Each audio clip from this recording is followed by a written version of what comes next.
Hello friends, welcome to K Guru academy. இந்த video பதிவில் நம்ம பார்க்க போகிறது என்ன அப்படின்னா, தமிழில் இருக்கக்கூடிய 6ஆம் வகுப்பு புதிய சமச்சீர் புத்தகம் முதல் பருவத்திலிருந்து 2வது இயல் இருக்கு இல்லையா, அந்த 2வது இயல்ல 25 வினாக்கள் நம்ம பார்க்க போகிறோம். நம்ம பார்க்கக்கூடிய இந்த 25 வினாக்களும் நியூ சிலபஸை பேஸ் பண்ணி இருக்கிறதுனால உங்களுக்கு ரொம்ப யூஸ்ஃபுல்லாக இருக்கும். ஸோ எக்ஸாம்ஸ்க்கு எப்படி கொஸ்டின் வரும் அப்படிங்கிற அந்த ஒரு புரிதல் உங்களுக்கு ஏற்படும். ஓகேவா? ஸோ லைவ் டெஸ்ட்டை ஃபுல்லாக அட்டென்ட் பண்ணுங்கள். அண்ட் இன்னொரு விஷயம் என்ன அப்படின்னா, இந்த வீடியோவோட முடிவில் 25 வினாக்களுக்கு எத்தனை ஆன்சர்ஸ் நீங்கள் கரெக்டாக போட்டிருக்கீங்க அப்படிங்கிற உங்களோட மார்க்ஸை கமெண்ட்ஸில் லீவ் பண்ணுங்க. எதுக்காக அப்படின்னா, அப்போதான் எந்த அளவுக்கு படித்த விஷயங்கள் உங்களுக்கு ஞாபகம் இருக்குது அப்படிங்கிறத உங்களால் தெரிஞ்சுக்க முடியும். ப்ளஸ் சில நியூ சிலபஸை பேஸ் பண்ணி நீங்கள் தேர்வுக்கு தயாராகிட்டு இருக்கீங்களா இல்லையா அப்படிங்கிற அந்த ஒரு புரிதலும் உங்களுக்கு ஏற்படும். ஸோ கண்டிப்பாக அந்த மார்க் ரொம்ப முக்கியம். ஸோ ஒவ்வொரு டெஸ்ட்டும் நீங்கள் பார்த்தீங்க அப்படின்னா லைவாக உங்களுக்கு அட்டன் பண்ண முடியலைனாலும் லேட்டராக இந்த வீடியோ ஓப்பன் பண்ணி நீங்கள் அந்த டெஸ்ட்டை அட்டன் பண்ணிக்கோங்க. ஓகே. ஸோ ஃபர்ஸ்ட் நான் கொஸ்டின் ரீட் பண்ணிவிட்டு கொஞ்சம் டைம் கொடுப்பேன். ஸோ அந்த டைமுக்கு நீங்கள் என்ன பண்ணுங்கள், ஒரு பேப்பர் பென் எடுத்து அதுக்கான ஆன்சர்ஸை நோட் பண்ணிகிட்டே வாங்க. கொஞ்சம் கேப் விட்டுட்டு நான் உடனே ஆன்சர் சொல்லுவேன். அது ரைட்டாக இருந்தது அப்படின்னா டிக் போட்டுக்கோங்க, தப்பாக இருந்ததுன்னா அந்த பாயிண்ட்டை நோட் பண்ணிக்கோங்க. ஓகே. ஸோ டெஸ்ட்டுக்குள்ளே போயிடலாம். ஃபர்ஸ்ட் கொஸ்டின் பாருங்கள். புல் எனும் சொல்லின் பொருள் என்ன? பறவை, தாவரம், பறவை, கடல். புல் அப்படிங்கிற சொல்லுக்கான பொருள் கேக்குறாங்க. புல் அப்படின்னா என்ன?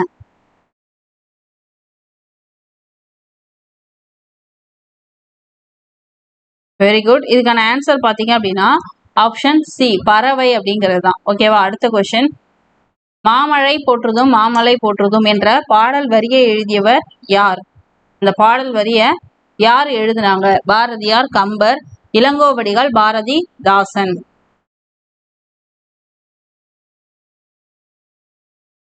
இதுக்கான ஆன்சர் ஆப்ஷன் சி, இளங்கோவடிகள் தான். ஓகேவா? இந்த பாடல் வரிகள் எங்க இடம்பெற்றிருக்கும் அப்படின்னா சிலப்பதிகாரத்துல இடம்பெற்றிருக்கும். இதனுடைய ஆசிரியர் இளங்கோவடிகள். ஓகே. அடுத்த கொஸ்டின். நிலா பிளஸ் ஒளி என்பதனை சேர்த்து எழுத கிடைக்கக்கூடிய சொல் என்ன? நிலா ஒளி, நில ஒளி, நிலா ஒளி, நிலவு ஒளி.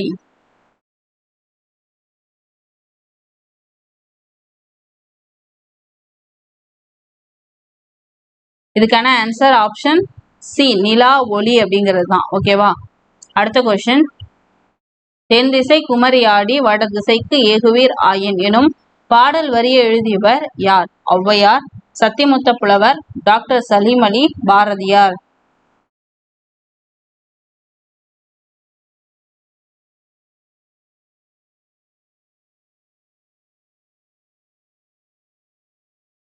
இதுக்கான ஆன்சர் ஆப்ஷன் பி, சத்திமுத்த புலவர். அடுத்த கொஸ்டின். கீழ்கண்டவற்றுள் பொருந்தாதது எது? குயில் பாட்டு, குடும்ப விளக்கு, பாஞ்சாலி சபதம், கண்ணன் பாட்டு.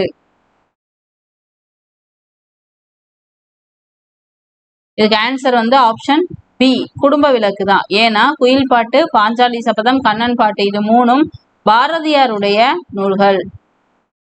ஆனா இந்த குடும்ப விளக்கு பாத்தீங்க அப்படின்னா யாருடைய நூல்? நான் சொல்லல. இதுக்கான ஆன்சரை நீங்க கமெண்ட்ல கொடுங்க. ஓகே. அடுத்த கொஸ்டின். நன்மாடங்கள் எனும் சொல்லை பிரித்து எழுத கிடைப்பது என்ன? நன்மை பிளஸ் மாடங்கள், நன் பிளஸ் மாடங்கள், நற் பிளஸ் மாடங்கள், நல் பிளஸ் மாடங்கள்.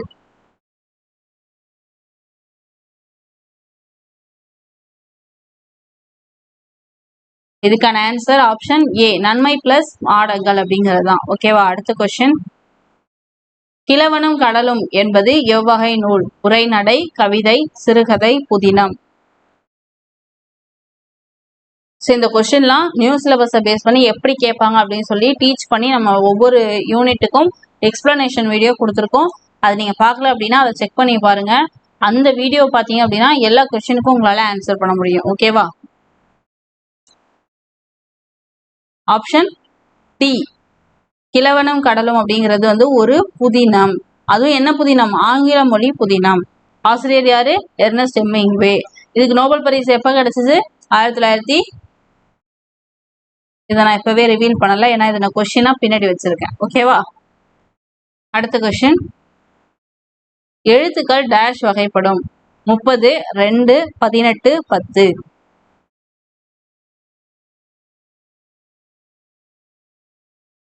Very good. இதுக்கு ஆன்சர் பார்த்தீங்க அப்படின்னா ஆப்ஷன் பி, எழுத்துக்கள் 2 வகைப்படும். அது என்னென்ன அப்படின்னா முதல் எழுத்து, இன்னொன்னு சார்பு எழுத்து.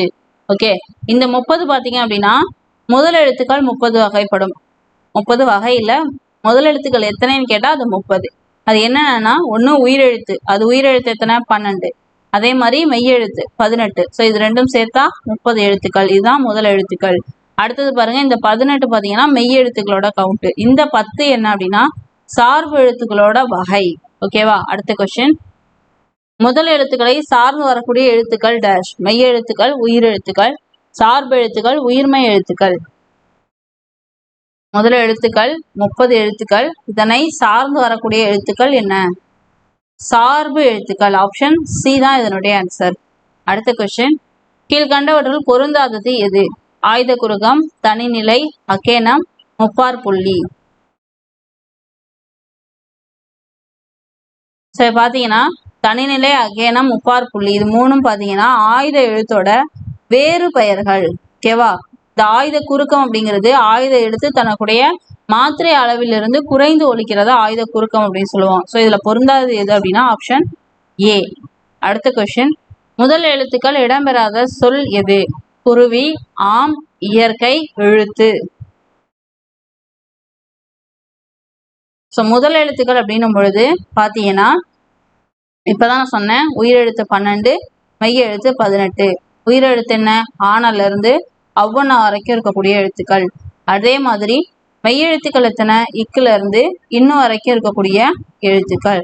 ஸோ இங்க பாருங்க, ஆம் அப்படிங்கிறதுல உயிரெழுத்து இருக்கு, மெய்யெழுத்து இருக்கு. இங்கேயும் உயிரெழுத்து இருக்கு, மெய்யெழுத்து இருக்கு. இங்க உயிரெழுத்து இருக்கு, மெய்யெழுத்து இருக்கு. ஸோ உயிரெழுத்து மெய்யெழுத்து ரெண்டும் வராத வெறும் உயிர்மெய் எழுத்து மட்டும் இருக்கக்கூடிய சொல் இதுல எது அப்படின்னா குருவி அப்படிங்கிறது தான். ஆப்ஷன் ஏ தான் இதுல முதல் எழுத்து இடம்பெறாத சொல்.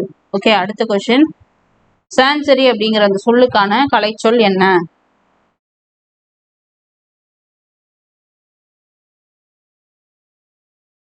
இதுக்கான ஆன்சர் ஆப்ஷன் சி, புகலிடம் அப்படிங்கிறது தான். ஓகே, அடுத்த கொஸ்டின். வெதர் கலைச்சொல் தருக. காலநிலை, புவியீர்ப்பு, தட்பவெப்பநிலை, வானிலை. ஸோ இது ரொம்ப முக்கியம், நிறைய பேருக்கு இதுல கன்ஃபியூஷன் வரும். ஸோ வெதர் அப்படிங்கிறதுக்கு என்ன கலைச்சொல்? ஆப்ஷன் டி, வானிலை அப்படிங்கிறது தான். ஓகேவா, அடுத்தது 14வது கொஸ்டின். பொறுத்துக. மேரு, நாமநீர், அலி, திகிரி, கருணை, ஆணை சக்கரம், அச்சம் தரும் கடல், இமயமலை. ஸோ இதை சரியான பொருளோடு பொருத்தி என்ன ஆன்சர் வரும் அப்படிங்கிறத சொல்லுங்க. ஓகே,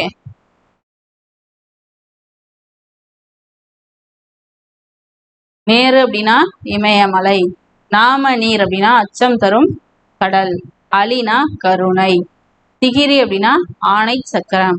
ஓகேவா, ஸோ இதுக்கு ஆன்சர் பாருங்க. ஃபர்ஸ்ட் 1க்கு 4, ரெண்டாவது இதுக்கு 3, அடுத்தது பாருங்க 1, திகிரிக்கு ஆணை சக்கரம். ஸோ 4, 3, 1, 2 ஆப்ஷன் ஏ தான் இதனுடைய ஆன்சர். அடுத்த கொஸ்டின்.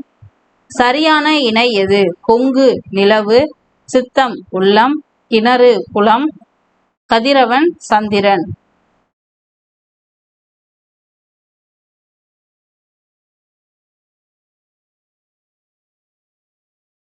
இதுக்கு ஆன்சர் பாத்தீங்க அப்படின்னா என்ன வரும்? சரியான இணை கேட்டிருக்காங்க. ஓகேவா, சித்தம் உள்ளம் அப்படிங்கிறது தான் சரியான இணை. கொங்கு அப்படிங்கிறதுக்கு என்ன பொருள் வரும்? அது மாதிரி கிணறுனா என்ன, கதிரவனுக்கு என்ன வரும்? ஸோ இதெல்லாம் உங்களுக்கு தெரியும் அப்படின்னா கமெண்ட்ஸ்ல லீவ் பண்ணுங்க. ஓகேவா, பார்ப்போம் எத்தனை பேர் கரெக்டா ஆன்சர் பண்றீங்க அப்படின்ட்டு. அடுத்து 16வது கொஸ்டின். பறவை பற்றிய படிப்பு டேஷ் எனப்படும். Astrology, geology, biology, ornithology.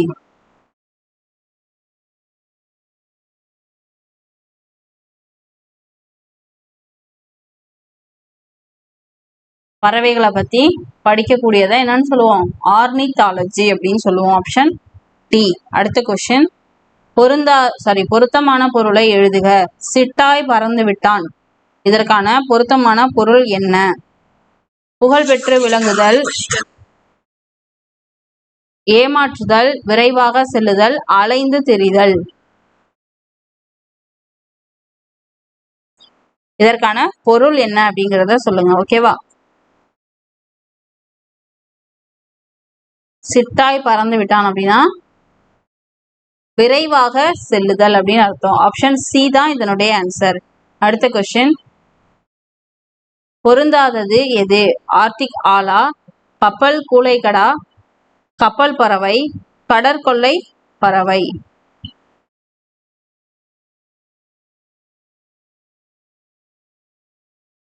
So இது பார்த்தீங்கன்னா ஆன்சர் வந்து ஆப்ஷன் ஏ தான். ஏன்னா ஆர்டிக் ஆலா அப்படிங்கிறது வந்து நீண்ட தூரம் பறக்கும் பறவை. இது வந்து இது மூணும் பார்த்தீங்கன்னா தரையிறங்காமல் பறக்கக்கூடிய பறவை.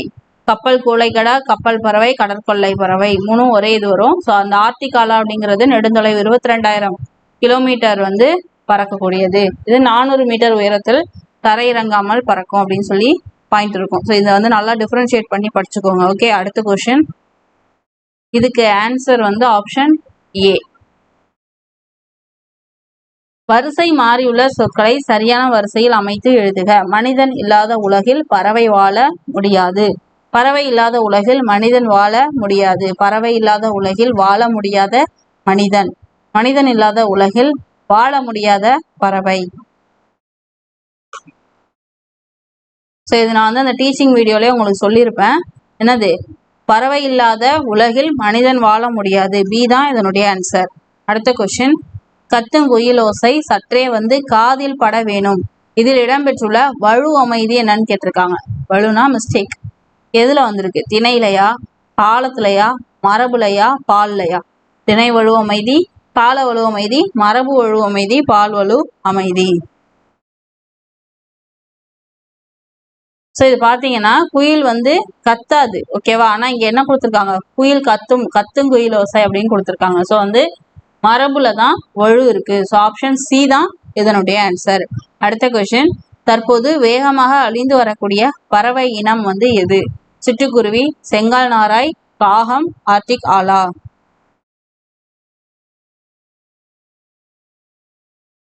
வெகுவாக அழிந்து வரும் பறவை இனம் என்னது? ஆப்ஷன் ஏ, சிட்டுக்குருவி தான். ஏன்னா இந்த மொபைல் ரேடியஸ்னால அது வந்து என்ன, அது சீக்கிரமா அழிஞ்சிட்டு வருது. அடுத்த கொஸ்டின். காக்கை குருவி எங்கள் ஜாதி என்று பாடியவர் யார்? பாரதிதாசன், கவிமணி, பாரதியார், சத்திமுத்த புலவர்.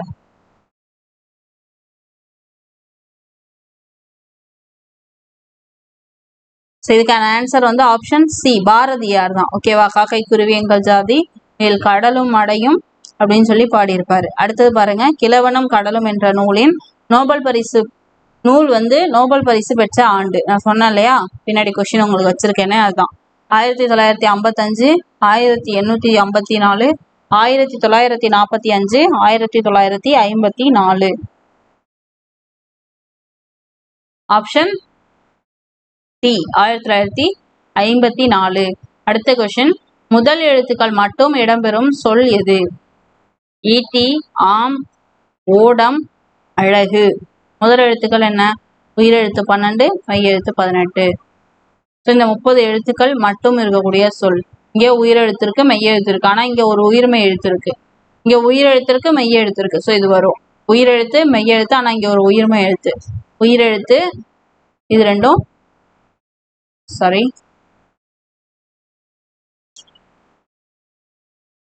ர வந்து என்னது? ஒரு உயிர்மை எழுத்து இதெல்லாம். ஸோ வந்து இதுல முதல் எழுத்து மட்டும் இருக்கக்கூடியது எதுன்னு கேட்டா ஆப்ஷன் பி. அடுத்த கொஸ்டின். தனக்கு முன் ஒரு குறில் எழுத்தையும் தனக்கு பின் ஒரு வல்லின உயிரெழுத்தையும் பெற்று சொல்லின் இடையில் மட்டும் வருவது எது? ஆப்ஷன் வந்து உயிர்மை எழுத்து, உயிரெழுத்து, மெய்யெழுத்து, ஆயுத எழுத்து.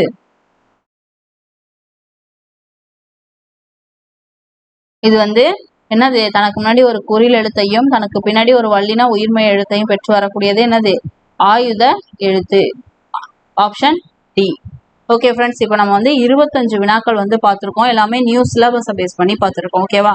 ஸோ இது மாதிரி தான் உங்களுக்கு வந்து எக்ஸாமில் வந்து கொஸ்டின்ஸ் இருக்கும். ஸோ இதுக்கு தகுந்த மாதிரி நீங்கள் தயாராகிக்கோங்க.